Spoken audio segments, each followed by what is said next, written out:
မြန်မာနိုင်ငံဂီတအစည်းအရုံးဗဟိုရဲ့15ကြိမ်မြောက်တက်ကြီးဂီတပညာရှင်များအားပူဇော်ကြောပွဲကိုဒီကနေ့မွန်လွဲပိုင်းကရန်ကုန်မြို့ဗဟန်းမြို့နယ်ရှိဒေါ်ဖင်ဟောမှာကျင်းပရာ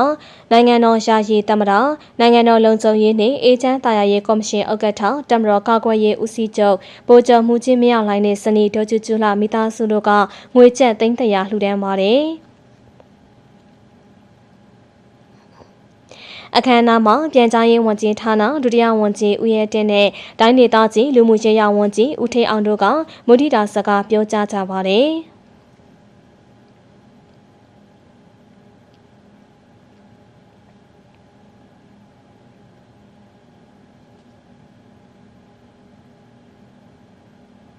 အဲဒီနောက်မြန်မာနိုင်ငံဂီတအစည်းအရုံးဗဟိုဥက္ကဋ္ဌဦးလွင်မြင့်ကကျေးဇူးတင်စကားပြောကြားပြီးမြန်မာနိုင်ငံဂီတအစည်းအရုံးဗဟိုအထွေထွေအတွင်းရေးမှူးကတက်ကြီးပူဇော်ပွဲအတွက်လှူဒန်းရရှိတဲ့အလှူငွေများနှင့်ပတ်သက်၍ရှင်းလင်းတင်ပြပါတယ်။အဲဒီနောက်နိုင်ငံတော်ယာယီသမ္မတနိုင်ငံတော်လုံခြုံရေးနှင့်အေဂျင့်တာယာရေးကော်မရှင်ဥက္ကဋ္ဌတမတော်ကာကွယ်ရေးဦးစီးချုပ်ဗိုလ်ချုပ်မှုကြီးမင်းအောင်လှိုင်နှင့်စနီဒေါ်ကျူကျူလှမိသားစုကလှူဒန်းတဲ့ငွေကျပ်သိန်း100ကိုဒုတိယဝန်ကြီးကပေးအပ်လှူဒန်းရာမြန်မာနိုင်ငံဂီတအစည်းအရုံးဗဟိုဥက္ကဋ္ဌကလက်ခံရယူပါတယ်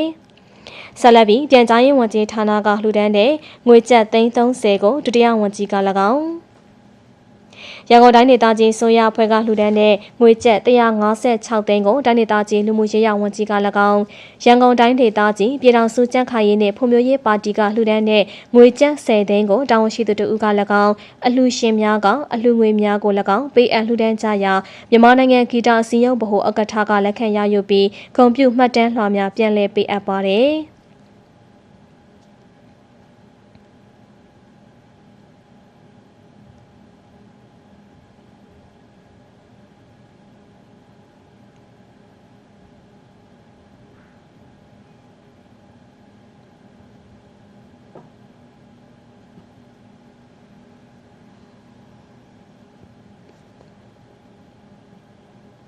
အဲဒီနောက်တက်ရောက်လာကြသူများကကြောခံတက်ကြီးဂီတပညာရှင်ကြီး156ဦးအားကြောကြပြီးကြောခံပစ္စည်းများနဲ့ဂါရဝပြုဂုဏ်ပြုငွေများပေးအပ်ကြပါတယ်။